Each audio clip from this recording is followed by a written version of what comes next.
스가랴서 9장 9절과 10절을 제가 읽겠습니다. 도성 시온아 크게 기뻐하여라. 도성 예루살렘아 환성을 울려라. 내 왕이 내게로 오신다. 그는 공의로 신왕 구원을 베푸시는 왕이시다. 그는 온순하셔서 나귀 곧 나귀 승기인 어린 나귀를 타고 오신다. 내가 에브라임에서 병거를 없애고 예루살렘에서 군마를 없애며 전쟁할 때 쓰는 활도 꺾으려 한다. 그 왕은 이방 민족들에게 평화를 선포할 것이며 그의 다스림이 이 바다에서 저 바다까지 유프라테스 강에서 땅 끝까지 이를 것이다.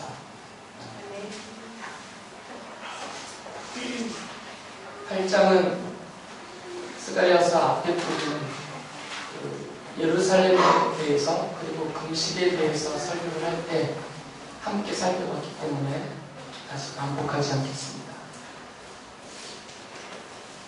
스가랴서에는 많은 환상과 또 그 환상을 통해 하나님이 말씀해 주신 많은 예언의 말씀들이 있습니다. 그래서 다른 선지서들에 비해서 지금 스가랴서의 이 설교가 꽤 많습니다. 아직도 다 안 끝났고요. 그런데 이 스가랴서에 나타나는 그 많은 환상들, 또 하나님의 말씀들, 그 예언 이런 것들은 쭉 펼쳐져서 널려 있는 것 같지만 사실은 하나로 이렇게 다 집중되어져 있어요. 다 한 지점을 향하여 다 나아가고 있죠. 어떤 환상이든 어떤 예언의 말씀이든 그 끝에서는 한 점이 그 한 점에 다 모이게 되어져 있어요. 그 한 점은 뭘까요?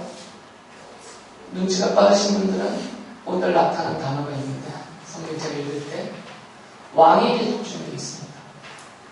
장차 오실 왕, 그 왕이라고 불려지는 정관사가 붙어있는 그 왕입니다. 일반적인 왕이 아니라 스가랴서에서 예언할 뿐만 아니라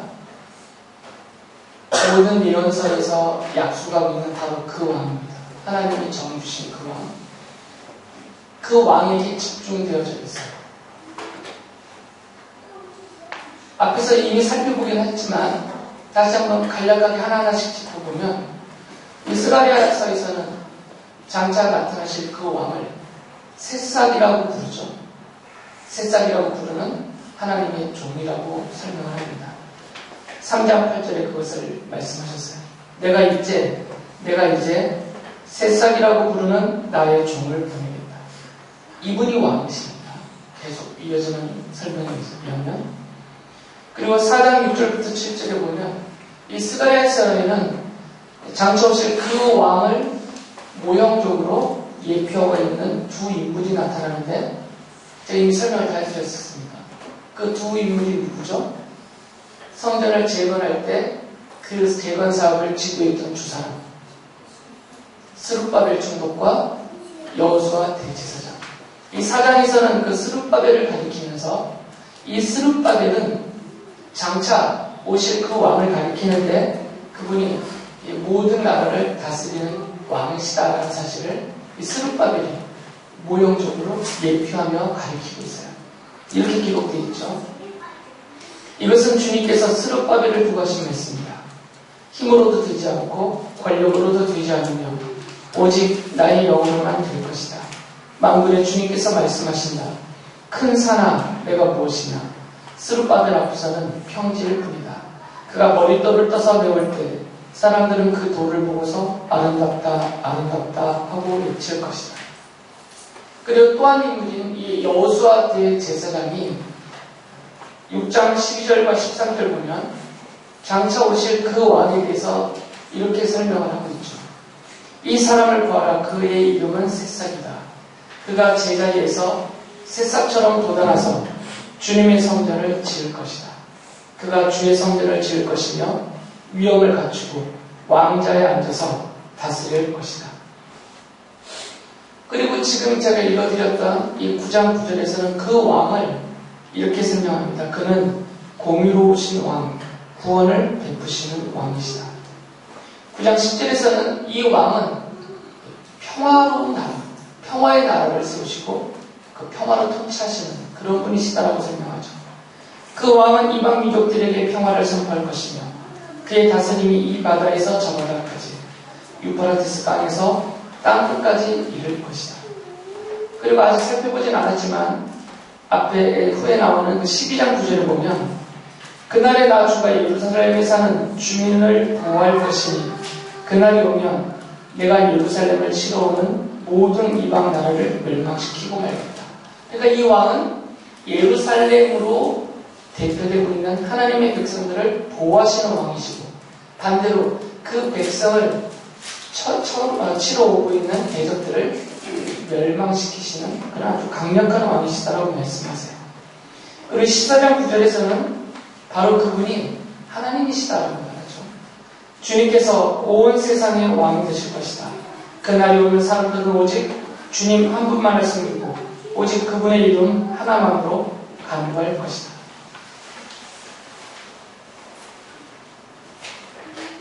스가랴에서는 이 그 왕, 장차 오실 그 왕을 이렇게 설명을 하고 있어요.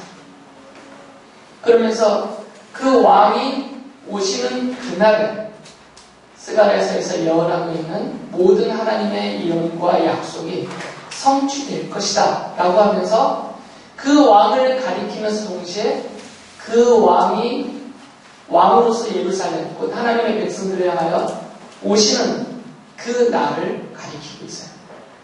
9장 9절을 다시 읽어드릴게요. 도성 시온아 크게 기뻐하여라. 도성 예루살렘아 환성을 울려라. 내 왕이 내게로 오신다. 그는 공의로우신 왕, 구원을 베푸시는 왕이시다. 그는 온순하셔서 나귀 곧 나귀 새끼인 어린 나귀를 타고 오신다.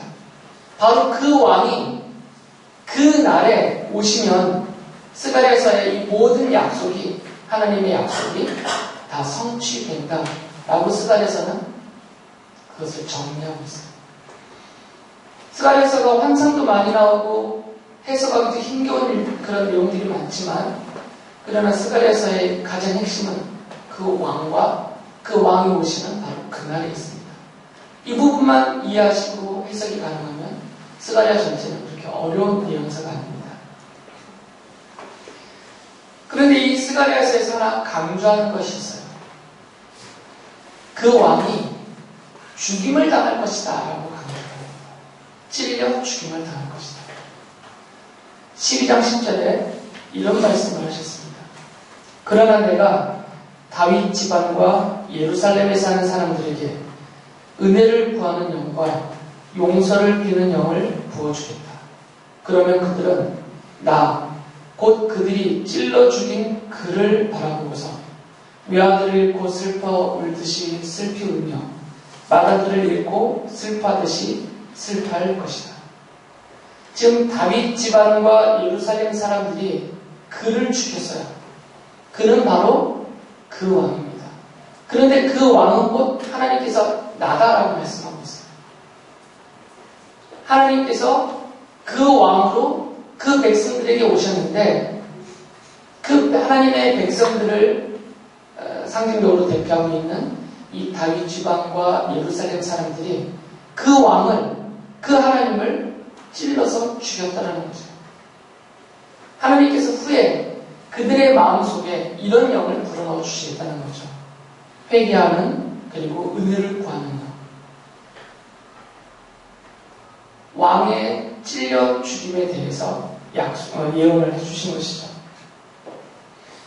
그런데 이 왕은 느닷없이 어느 동네 사투리인지 제가 기억은 안 나는데 맥없이 찍어 죽은 건 아니에요.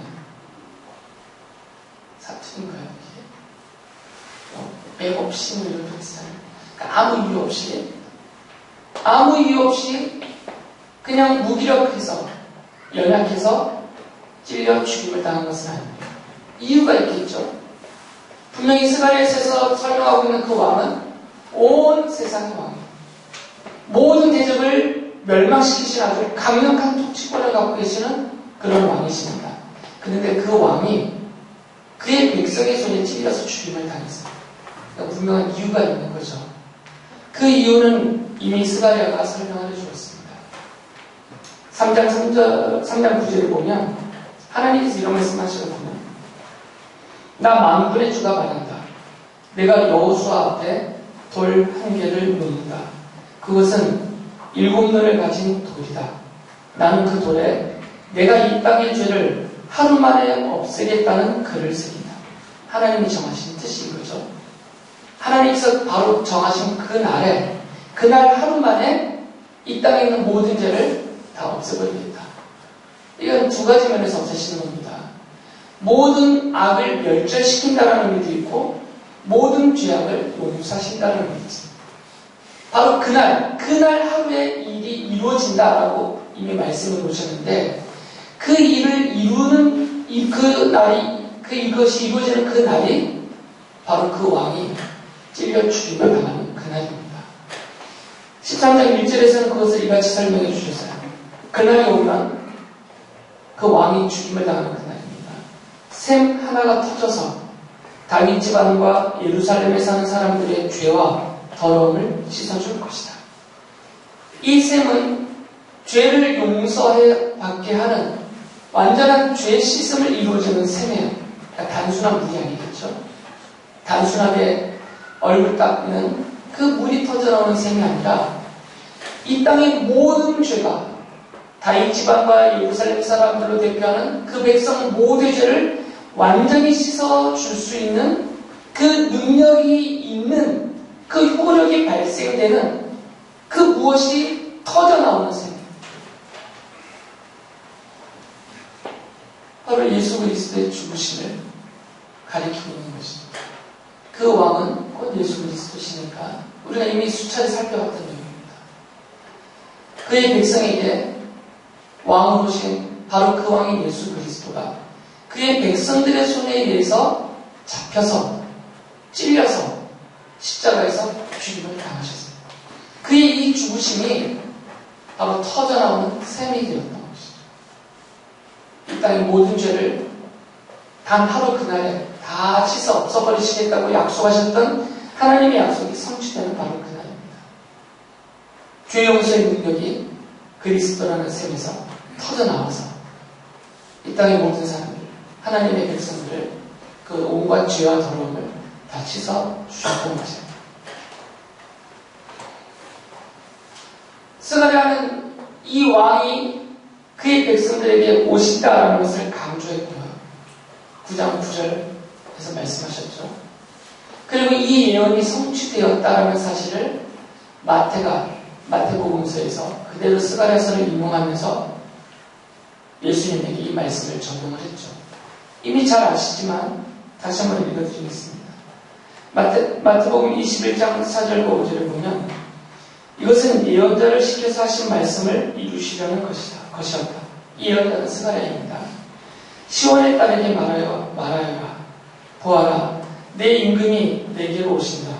그는 온유하시어 나귀를 타셨으니 어린 나귀 곧 멍에매는 짐승의 새끼다 라고 말씀하셨어요. 예수께서 이 스가랴서 9장 9절에서 예언하고 있는 바로 그 왕이시다라는 것이죠.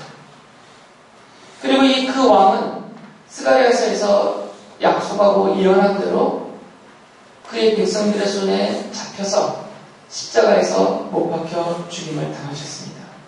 그래서 빌라도가 예수께서 십자가에 달리셨을 때 그 십자가 위에 명패를 하나 써서 붙여놨습니다. 그 명패에 이렇게 써 있습니다. 요한복음 19장 19절 보면 빌라도는 또한 명패도 써서 십자가에 붙였다. 그 명패는 유대인의 왕 나사렛 사람 예수라고 썼다. 이방인의 손을 빌어서 예수께서 누구신지를 써서 붙였습니다. 예루살렘 사람들은 그걸 떼라고 그랬죠. 이 예수는 우리의 왕이 아니다라면서 그것을 떼어달라고 했습니다. 뗄 수 없다 하니까 그러면 스스로 왕이라고 말하는 자칭 왕이라고 했다라고 써달라고까지 부탁을 했어요. 그러면 빌라도는 분명하게 이렇게 기록을 해놨죠. 하나님이 빌라도의 손을 세우신 거죠. 이 십자가에 못 박혀있는 이 예수라는 사람이 누구인지를 이 명배를 통해서 분명하게 밝혀줍니다. 바로 왕이시라는 거죠. 유대인의 왕, 예루살렘 사람들의 왕. 그런데 그들이 그의 왕을 잡아서 찔러서 죽였던 거죠. 에베소서 1장 7절에서는 사도 바울이 이 그리스도의 죽으심의 효력, 그 능력에 대해서 이렇게 설명을 하고 있습니다. 우리는 이 아들 안에서 하나님의 풍성한 은혜를 따라 그의 피로 구속, 곧 죄 용서를 받게 되었습니다. 스가랴가 그 스가랴서 전체를 통해서 약속하고 있고 예언하고 있는 일들이 예수 그리스도를 통해서 일처럼 다 성취되었다라고 성경이 설명을 하고 있습니다. 예수 그리스도는 스가랴가 예언한 대로 온 세상의 왕으로 오신 하나님이십니다. 그리고 그분은 이 땅에 오셔서 속죄를 이루기 위해서 십자가에서 죽임을 당하셨습니다. 그래서 성도는, 교회로 모이는 성도는 바로 이 약속을 믿고 이 은혜를 입고 예수 그리스도를 왕으로 섬기는 하나님의 백성들입니다. 이게 우리들의 정체인 것이죠. 그리고 스가랴서에서 말씀하셨듯이 예수께서는 왕으로서 성도들을 보호해 주십니다. 그리고 그 대적들을 멸절시키고 계시죠. 그것은 약속이십니다. 그리고 또한 약속하신 대로 영원한 생명을 주시고 그 평화의 나라에서 영원토록 평화를 누리며 살게 하셨어요. 이스라엘에서의 모든 예언이, 모든 약속이 예수 그리스도를 통해서 완전하게 성취가 되었고 그 완전하신 성취하심 아래서 지금 우리가 영원한 생명과 돌봐주심과 또 평화를 누리고 있고 장차 완전한 형태로서 영원한 평화의 나라인 하나님의 나라에 올라가게 될 것입니다. 구약 성경 시대 때 하나님의 백성의 대표인 이스라엘, 이들과 하나님 사이에는 피로 맺은 언약의 관계가 있었어요. 피 언약이 있었던 거죠. 마찬가지로 지금 신약 성경 시대 때 하나님의 백성의 대표로 불려지는 성도들도 그리스도와 이 성도들 사이에 피로 맺은 언약이 있습니다. 스가랴서 9장 11절에서 그것을 이렇게 밝혔어요. 너에게는 특별히 너와 나 사이에 피로 맺은 언약이 있으니 사로잡힌 내 백성을 내가 물 없는 구덩이에서 건져낼 것이다. 하나님의 백성들은 피로 맺은 언약의 관계에 있습니다. 하나님과 그리스도와 피로 맺은 언약의 관계에 있습니다. 구약 성경 시대 때는 유월절에 잡아서 드렸던, 그리고 속죄의 제사 때 잡아서 바쳤던 제물들, 그 피가 있었어요. 그 피의 언약이 이스라엘과 하나님 사이에 있었습니다.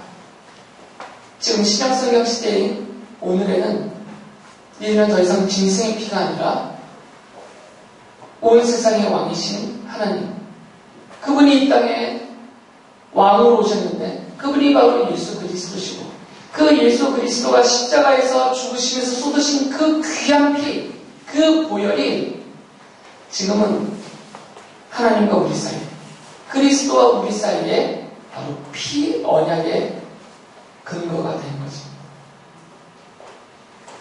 우리는 이런 피 언약 관계로 맺어진 하나님의 백성입니다.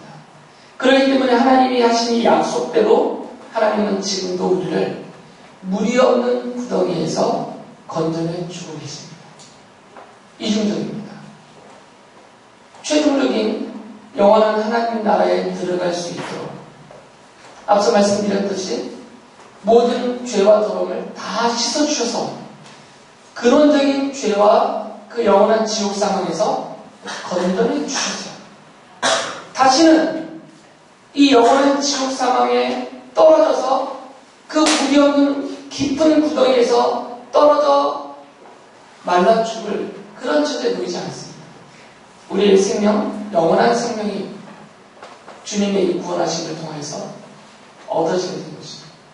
그리고 현실적으로 그 나라에 들어가서 영원토록 주시는 생명과 평화를 누리기 전까지 이 땅에 살아가는 동안에도 물없는 구덩이와 같은 이 세상의 처지에서 하나님은 그의 백성들을 건져내 주십니다.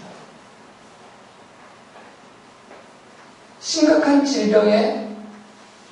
질병으로 인하여서 고통 가운데 있는 성도들, 그 상태가 바로 물없는 웅덩이에 떨어져서 말라가고 있는, 말라 죽어가는 듯한 그런 처지입니다. 가정의 문제로 머리를 들 수 없을 정도로 그렇게 고통 가운데 쓰러져 있는 그 처지, 그게 바로 물이 없는 깊은 웅덩이와 같은 처지. 사업의 문제이든 직장의 문제이든 또는 친구 간의 문제이든 사람과의 관계이든 심지어는 교회 안에서 벌어지는 어떤 견뎌낼 수 없는 문제이든 간에 이런 우리 인생을 괴롭게 하고 그 고난과 고통 속에서 낙심하고 절망하고 쓰러져 버리게 만드는 그런 모든 처지, 모든 상황, 그게 바로 물없는 깊은 웅덩이, 거기에 떨어져 말라져 가고 있는 그런 상황에서도 하나님께서는 우리를 건져내어 살려주신다는 거죠. 이것이 주님의 약속이시고 그 약속하신 대로 지금도 그 구원의 손길, 건져낼 수 있는 손길을 거두지 아니하시고 항상 우리를 향해서 펼치고 계시죠. 그 이유는 피로 맺은 언약의 관계이기 때문에. 피로 맺은 언약의 관계. 영화에 보면 조직폭력배 형님들이 피를 섞어가면서 피로 의리를 맺습니다. 잔에다 피를 섞어서 술을 타서 이렇게 돌려 마시고 의리 이러면서 정말 의리를 지킵니다. 자기의 동지를 위해서, 형제를 위해서 칼을 들고 뛰어 쳐들어가죠. 죽을 줄 알면서도 피로 맺었기 때문에. 이 의리를 지킨 사나이들에도 이 피로 맺은 언약은 자기들끼리 맺은 그 약속은 지키려고 목숨을 내고 있습니다. 하나님께서는 다른 것의 피로 약속하신 것이 아니라 당신의 피로 약속하셨어요. 직접 인간으로 이 땅에 오셨고 성자 하나님께서 십자가에서 죽으시면서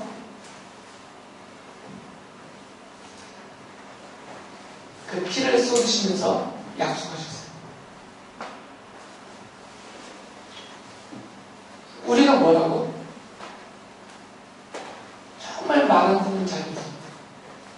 뺀질에도 이런 뺀질은 없는데 뭐 하나 기쁘시게 해드린 것도 없고 축하다 하실 만큼 그렇게 하는 것도 없는데 늘 대충 뭔가 좀 하면 다 내잖아, 내공으로 뭐 이런 존재들인데 그런 우리들이 뭐라고 우리를 살려내시기 위해서 그 물없는 깊은 웅덩이에서 우리를 건져내시기 위해서 당신의 생명을 내어놓으시고 그 쏟으신 피로 약속을 해주셨다는 거예요. 우리는 근본적으로는 정말 하찮은 존재이지만 성경적으로 보면 우리에게는 피로 맺은 언약이 담겨있는 아주 고귀한 하나님의 자녀의 백성이라는 거죠. 그래서 건져주시는 거예요. 우리가 잘나서나 대단해서가 아니라 뭔가 하나님을 기쁘시게 빌려서가 아니라 그 언약 때문에 우리 위에 발라져 있는 그리스도의 피 때문에 그 피로 맺은 언약의 사이이기 때문에 책망하시지 않고 고개 돌리시지 않고 외면하시지 않고 그래서 건져주시는 겁니다. 죄에서 건져주시고 사망에서 건져주시고 영원한 지옥에서 건져주시고 오늘의 우리 고통스러운 모든 처지와 환경에서 우리를 건져주고 계시는 거예요. 내 힘으로 기어 올라온 것 같지만 주께서 건져주고 계세요. 이 약속은 영원한 약속입니다. 변함없고 취소되지 않는 그리고 별 볼일 없는 인간이 맺어진 약속이 아니라 온 세상의 왕이신 우리 주께서 피로 맺어주신 약속입니다. 여러분이 언약의 백성인 것을 믿으시고 지금 이 힘겨운 때를 하더라도 포기하지 마시고 낙심하지 마시고 내가 최선을 다하는 것, 그것을 넘어서는 창조주 하나님의 그 손에서 나오는 권능이 우리를 붙이셔서 건져주시고 살려주실 것입니다. 이 믿음이, 바로 이 믿음이 이 세상을 이겨나가는, 어떤 역경도 이겨나가는 성도들에게 능력이 될 것입니다. 이 능력으로 살아나가시고 승리하시는 여러분들 되시기 바랍니다. 기도하겠습니다.